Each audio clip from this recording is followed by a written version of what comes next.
I mean, clearly, Bitcoin has evolved a lot. It's in a short decade or so. People had the option of mining it in their basements or in their garages. That era is over. It's simply not economical to mine Bitcoin in those environments. It has moved into industrial scale mining, where Bitcoin is mined in data centers that are co-located close to energy sources. Bitcoin is moving into what I see and what we see is the third phase of its evolution. We call it Bitcoin 3.0, where Bitcoin is becoming a constructive partner to the energy ecosystem. And that's what we are focused on at Auradine in terms of building products for this third phase of Bitcoin and making sure that we are delivering incredible value for that. All right, guys, bang, bang. I've got Rajiv here with me. I thought a great place to start this conversation would be to unpack the geopolitical conflicts and potential risks between the United States, China, and other places around the world. Help me understand Auradine and your personal perspective on the importance of American manufacturing and what the national security implications are of actually making stuff here in the United States. Well, first of all, thanks a lot, Pomp, for having me on your show. Geopolitics is become a fact of life for all of us in the computer industry and in life in general. There are several factors that drive geopolitics. Clearly, there's countries have their own national interests at stake that they care about. There's also reasons that were exposed and became clear in the pandemic supply chain shocks that the world saw. But from a United States point of view, there are a couple of things that are very critical. In this era of geopolitical change and reality, the United States cares about its national security, and that's a very, very important aspect because in a world where there are bad actors and bad national states, it's important the national security becomes of elevated importance. In addition, while the world went through an era of globalization, now the world is moving towards an era of what some people call deglobalization, and where you want to have greater manufacturing within your borders, or certainly within countries that are friendly. And it becomes a matter of self-sufficiency. And so the United States has a CHIPS Act, whose goal is to drive that in the semiconductor area. And so that's a very, very important topic for the country and for all of us as citizens of the United States. Now, when we start to think about some of these risks, what are the main concerns? Are they people are worried that there's like backdoors in the hardware? Is it just a pure self-reliance? And so if a pandemic or something like that happened again, there wouldn't be the ability for us to manufacture stuff here in the United States. When you categorize these risks, like what are the big ones that you think actually have validity and people should be paying attention to? I think it's all of the above that you said. It's very important to make sure that there aren't backdoors. It's very important to make sure that our national secrets remain secrets. So that's a very important aspect of it. But what has happened is that because of the increased self-reliance of each country on other countries, there is the opportunity for somebody to hold you hostage and really cause a big impact to your economy, right? So it's no longer nuclear warfare, it's economic warfare that's become very critical. And so in order to protect against that, having manufacturing in the United States such that we can supply what's essential for our economy, and that's our financial system, our mobile and communication system, and the infrastructure to make all of these applications that we are become so used to. And so that's really why this has become extremely important in the recent few years. Now, when we start to look at kind of solutions for this, obviously one is sanctions and kind of political or diplomatic actions. We have seen the United States begin to ramp up some of those weapons in our arsenal, if you will, to address this problem. But also companies, whether they're in China or elsewhere, seem to be finding ways around it. Huawei being one that's been covered pretty extensively in the media. Talk a little bit as to what is the United States doing in terms of either sanctions, tariffs, or other types of kind of more diplomatic style weapons to address this problem? And then what are companies in China or other countries doing to try to evade those sanctions or other diplomatic means? I think the United States, in my view, is not fully aware of everything that's going on. I think there's because of some of the more recent news, it seems like they are just starting certain investigations to really get to the bottom of what's going on. And I think that I expect to see that more of that to happen as things go forward. Now, the specifics of what's going on and how people evade, I'm not privy to. There are people who are a lot smarter in trying to figure out how to evade United States sanctions and so forth. And there are companies that do this all the time. But I think the effort and the initiative to prevent evasion of these sanctions is just starting. And I think that will, as the United States uncovers some of these things and understands what's really going on, that they will take steps. I'm fully confident that will happen. It may take a little time, but I think we are on that path to ensuring that everybody complies with the laws and the sanctions that are in place. Now, when we look at some of the headlines for these specific companies, one is Huawei building a secret network for chips, a trade group warns. Another is mainland China's development of a new 5G chip amid U.S. sanctions is expected to prompt another round of investigation by Washington.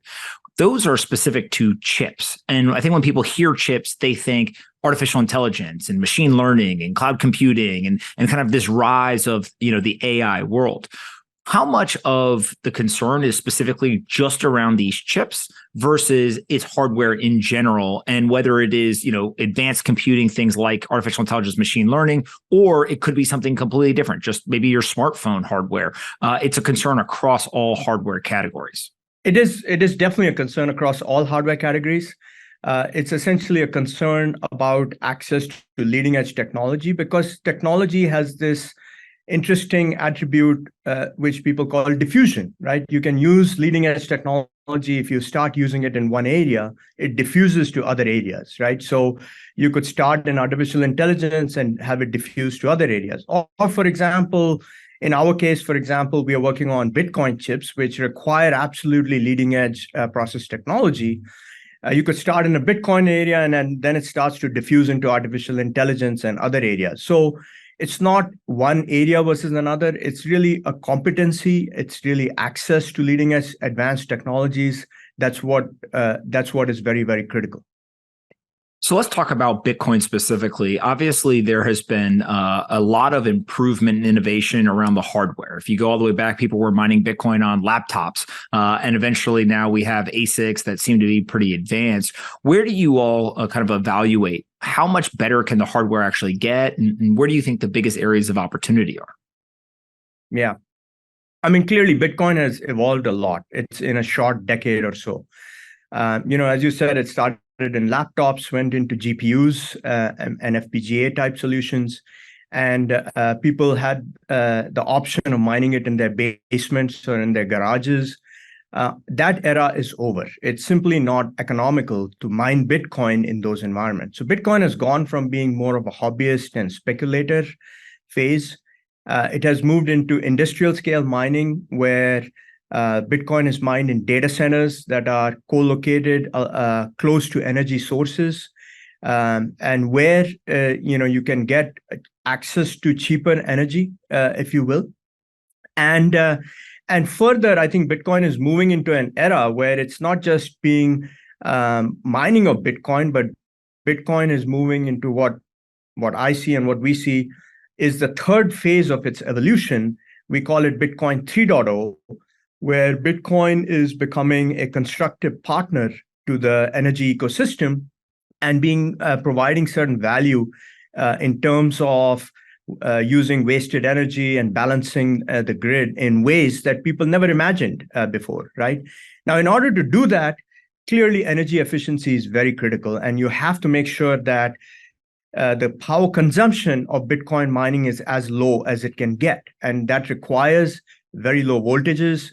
It requires making sure that it's leading edge process technology, but it requires more than that, right? And that's what we are focused on at Auradine in terms of building products for this third phase of Bitcoin and making sure that we are delivering incredible value for that.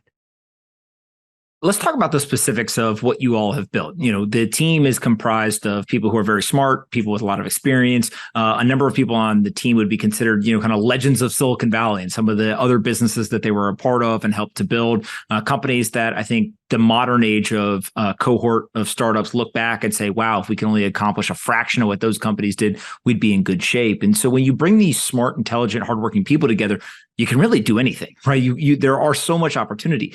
How did you all decide, okay, what is the mission of the business and what exactly are we going to go start to build first? Yeah, when we started this company, we saw that we are in a period of unprecedented innovation and change.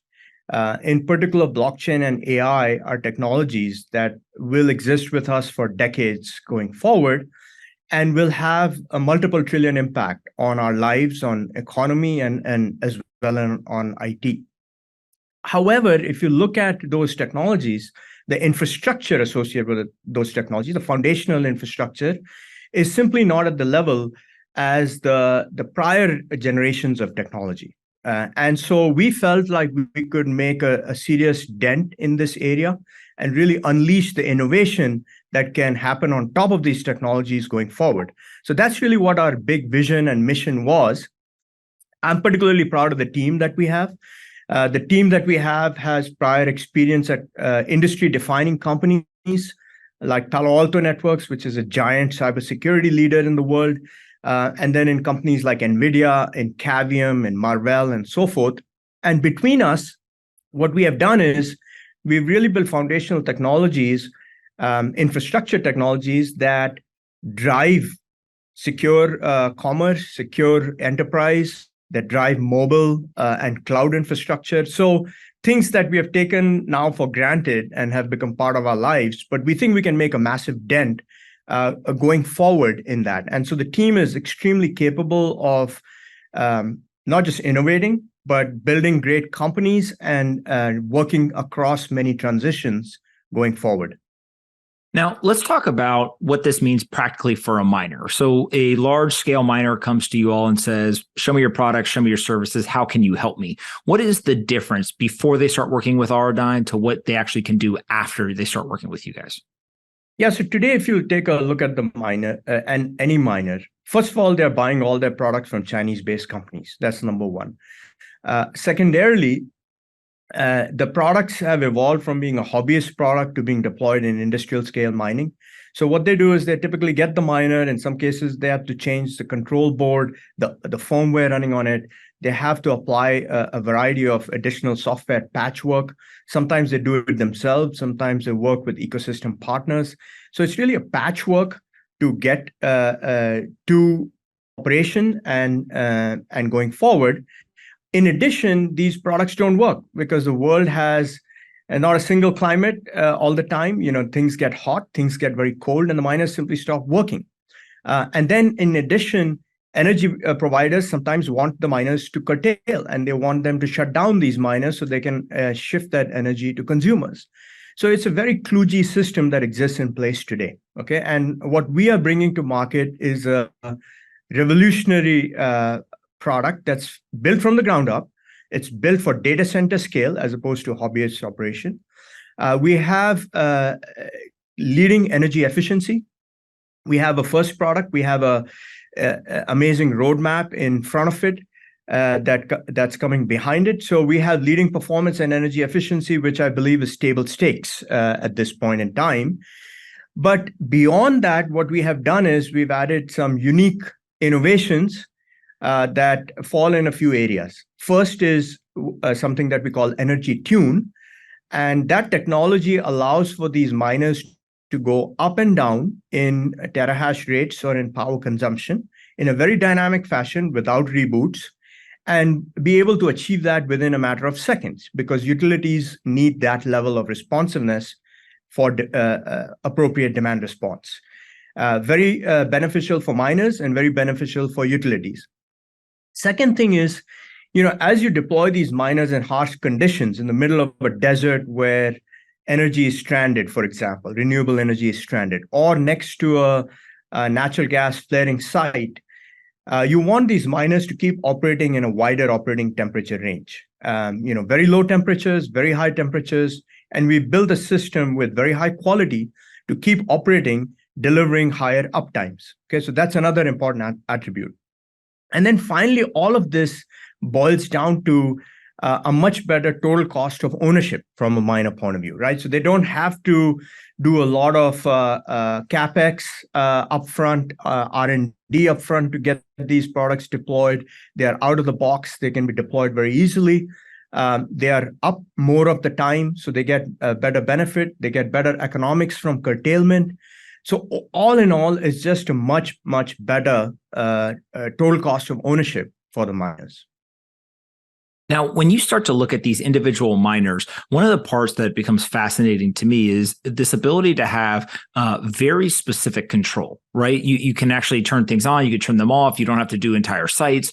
Talk a little bit about the interface with these electrical grids. We've now seen a number of stories that came out in August, as an example, where Riot and other large miners were actually quote unquote paid money from the electrical grids for turning off their power. Now, that's not a secret deal. It's not some special deal that they got with ERCOT, but it's something that's available to anyone in kind of these industrial facilities. But how do you think this evolves over time? We're entering a weird world where if you are going to use ASICs, you can mine Bitcoin, or you can shut them off, right? You can get paid from the electrical grid. If you look at other things like, Ethereum mining in the past, you're able to use GPUs, which obviously many people were using specifically for Ethereum mining. But we've now seen companies like CoreWeave come out and say, actually, we're going to pivot. We're going to go after artificial intelligence or machine learning type applications. You then see Ethereum move from a proof of work to a proof of stake system. All of that hardware becomes, obsolete in regards to Ethereum. And so it has to be redirected somewhere else. Is it something where you just stay focused on Bitcoin mining and ASICs are going to be ASICs and that's kind of the full focus? Or do you all see some of the lessons that you're learning, some of the technology and innovation that you're driving, you can actually go and apply to other areas than just Bitcoin mining specifically? Yeah. So, well, first of all, Bitcoin mining is a product line that we are executing on. As I mentioned, we have initial products. We actually have probably the most comprehensive set of products in this area that range from air-cooled to single-phase to dual-phase immersion, a bunch of unique form factors that people care about, and we'll continue to innovate and build roadmap on that. But what we are finding, as you pointed out, accurately, is that companies are looking at adding AI, and certain Bitcoin miners have very strong interest in becoming AI data centers, and AI has applicability not just outside the few large cloud companies, but also in the edge and in data centers that are outside it. So from our point of view, we are seeing customers asking us to flex our muscle in our infrastructure talents in those areas in unique ways, right? And as I mentioned earlier, our team has outstanding talent in being able to deliver sustainability, security, and scalability for blockchain, and also now for AI. And so here, generative AI has come and exploded on the scene. Everybody is now familiar with ChatGPT. Everybody is familiar with LLM, large language models. And there are certain initial use cases, but we all know that over the next 2, 3, 5 years, those use cases will explode. Having said that, there are two big issues that exist. One is this whole notion of IP leakage, this notion of copyright infringement. You get a response from one of these LLMs. Can you use it, or are you infringing on someone's IP? Or are you leaking your own intellectual property to a model that's going to take it and train it? There are additional issues, regulatory issues, compliance issues, cybersecurity issues. And so any new technology has positives, has holes and gaps, and has negatives. And so we believe we can bring to bear certain unique security capabilities in this new area. And we are working on just amazing products here that we will bring to market. So not only will we enable the next generation of AI data centers and next generation of AI applications, but make sure that they can happen in a very secure fashion, that people's privacies can be protected, that bad actors cannot attack them and bring down. And then over time, I think AI right now is too expensive. It is extremely power consuming, and it's really not at that level for extremely wide adoption. And we will play a role in making that happen as well.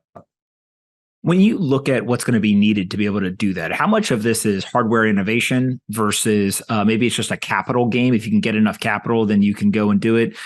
Maybe there's a courage element to it, right? It's just somebody's got to stand up and say, hey, doing this in the United States in a certain way is very important, and we're willing to go, kind of be the flag bearer to do it. What's needed to go from where we are today to kind of this world that you guys envision moving forward? It's just bright folks working with customers, understanding applications and pain points, but more importantly, people who have the stomach and the ability to attract the capital and go long.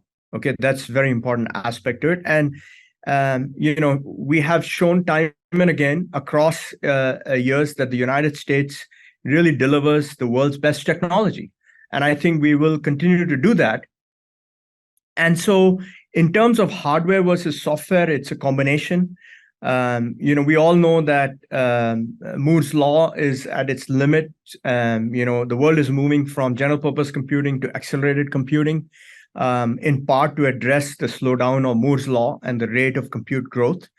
So it will be a combination of accelerated hardware coupled with innovative software and a grounds-up security design, because some of the legacy architectures that really made sense in a pre-generative AI era simply don't work in a world when the two endpoints that are talking to each other are not talking through networking language or computer language, but they're talking through human language. And in a world where devices are talking to each other using human language, the challenge of understanding that human language and enforcing security on that is much more complex and much more different. And so it opens up incredible opportunities to build just groundbreaking products and deliver incredible value for this upcoming wave. One of the aspects that we talked about earlier was the U.S. government using political and diplomatic means in order to prevent certain hardware from entering the United States. What about in reverse? As you all manufacture many of these, whether they're chips, Bitcoin mining equipment, or other types of hardware, will there be limitations on your ability to sell it to people internationally or to get it into the hands of individuals or companies that are in various other jurisdictions? There very well might be. I mean, this whole notion of, doing the right thing for the country is very important. As I mentioned earlier, we are working on leading edge advanced technology in the semiconductor space, as well as in the security space, as well as in the artificial intelligence area.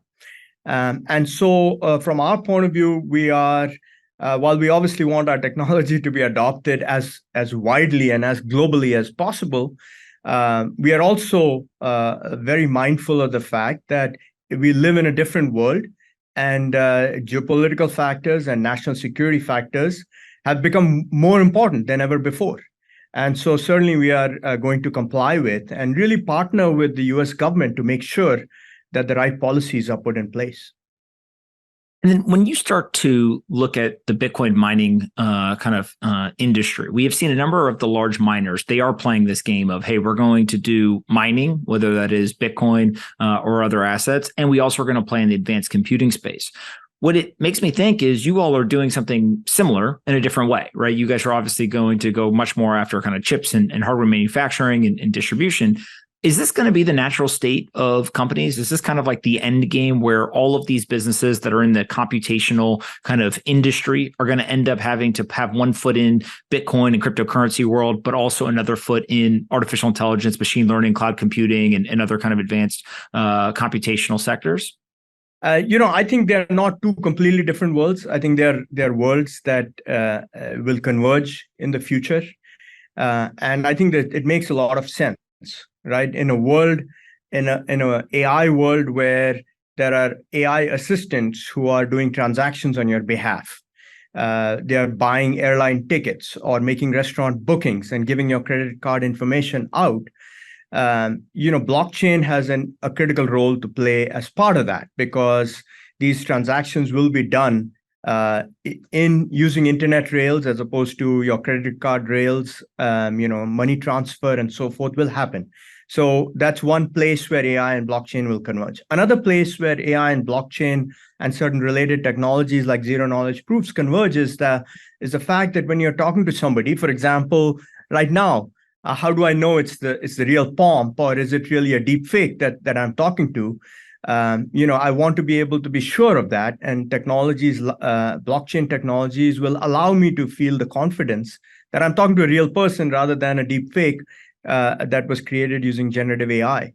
So there are opportunities of convergence. There are also, if you look at the flip side of it, when you're executing smart contracts on blockchain, AI will provide the data and the guardrails and capabilities for those smart contracts to execute. So there is a convergence in our future that is definitely coming. And so what you see here is not an opportunistic play, but a long-term thinking of how these things converge and how we take advantage of it. On the technology side, as we build these products, there is a lot of complex math that is the underpinning of both of these technologies, right? And so some of the silicon capabilities and low power capabilities that we have apply to both areas. And so there is a natural convergence going forward. And I think what you're seeing is the beginnings of that.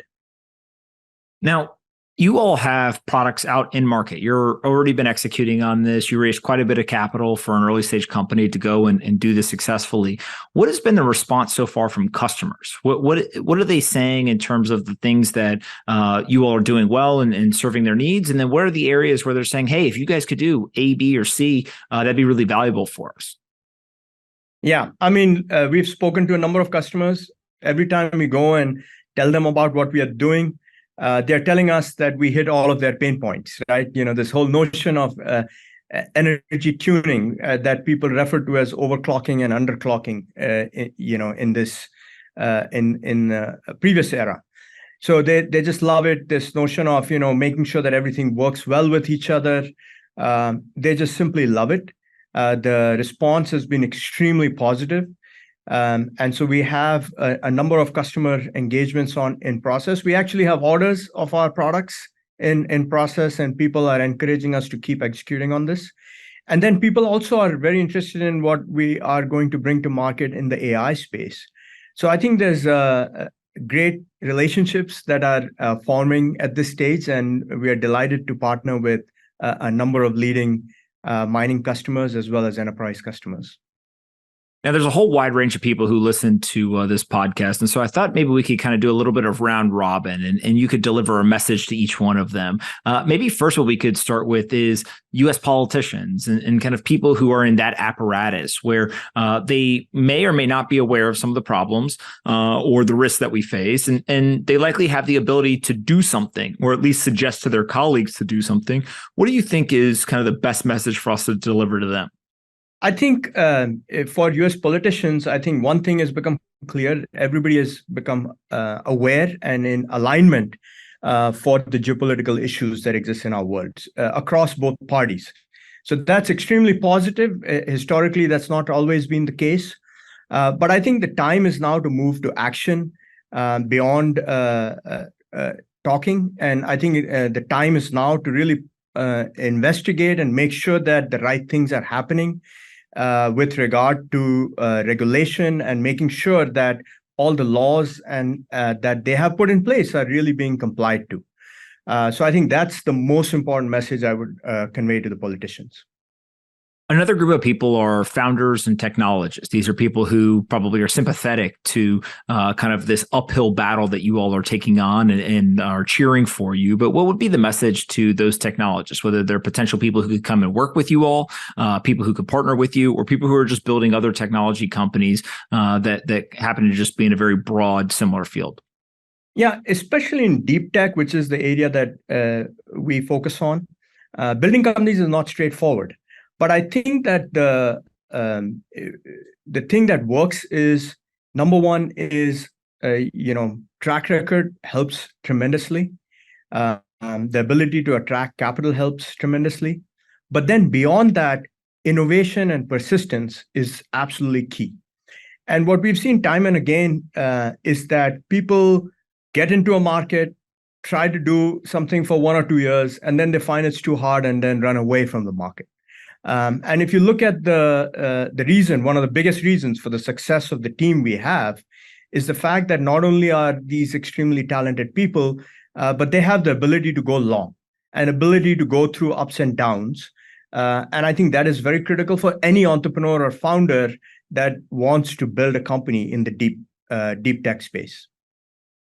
Another group is obviously customers and potential customers. These are people who look at Teraflux and they say, hey, that could be interesting for me. What is your message to them?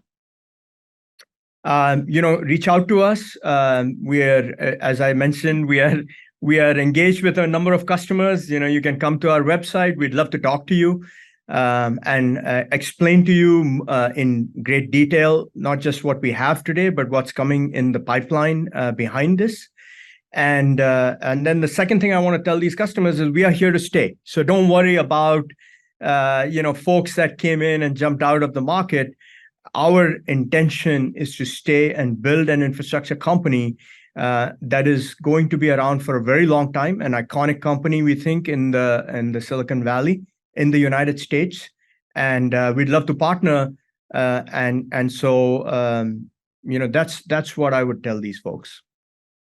Got it. And lastly, maybe is what's the message to yourself every morning when you get up and you go to work and you're excited to do it? And, I spent some time talking with yourself and the team. And obviously you guys are really, really, I think, ambitious, but also rational in terms of the work that needs to be done and that this is not going to be easy. But what do you tell yourself every day when you get up to go to work and kind of stay motivated to keep going after this hard problem? There's a lot of people, as everybody says, entrepreneurship is hard and so forth. I've done it a few times. I'm not doing this to pay the mortgage or save money for retirement. I'm doing it because this is an opportunity to make a massive impact. It's an opportunity to learn, and it's an opportunity to have fun. The team that we have, the culture is extremely fun. It's extremely collaborative culture. And the other important thing is we are going long. And so the only way you can go long is when you're having fun. If you're stressed out and working hard and you're killing yourself, you'll burn out. That's not a recipe for long-term success. So every morning when I get up, I'm excited about what's happening around me in the world. I see your tweets. I read a lot about both blockchain and AI. And then, I come in and we have great fun solving some amazing problems. That's awesome. Where can we send people to find more about the company online or more about the products that you guys already have that people can come and order? Well, the best place is to go to our website, auradine.com. That's AURADINE.com. And I encourage people to reach out to us. We'd love to hear from you. Awesome. Rajiv, thank you so much for taking the time to do this. I learned a ton. And, as I said in the intro, one of the things that is compelling to me is people in the United States who recognize the geopolitical risks that we face and say, rather than sit and complain about it or rather than yell and scream at our politicians, there's also something that private citizens can do. And this idea of competing rather than complaining to take on, this problem and say, look, if we can go and we can build something that is as good quality, if not better, if we can innovate and and really iterate our way to solutions to these problems and do it here in the United States with American manufacturing. It is something that hopefully will inspire other founders or private citizens to say, look, complaining isn't necessarily the solution. Instead, I can actually go build something. I can act. And so hopefully more and more people will follow the steps that you and your team have taken. Well, thank you very much, Pomp. It's been a pleasure. And thank you for inviting me to the show. And look forward to seeing you in person soon.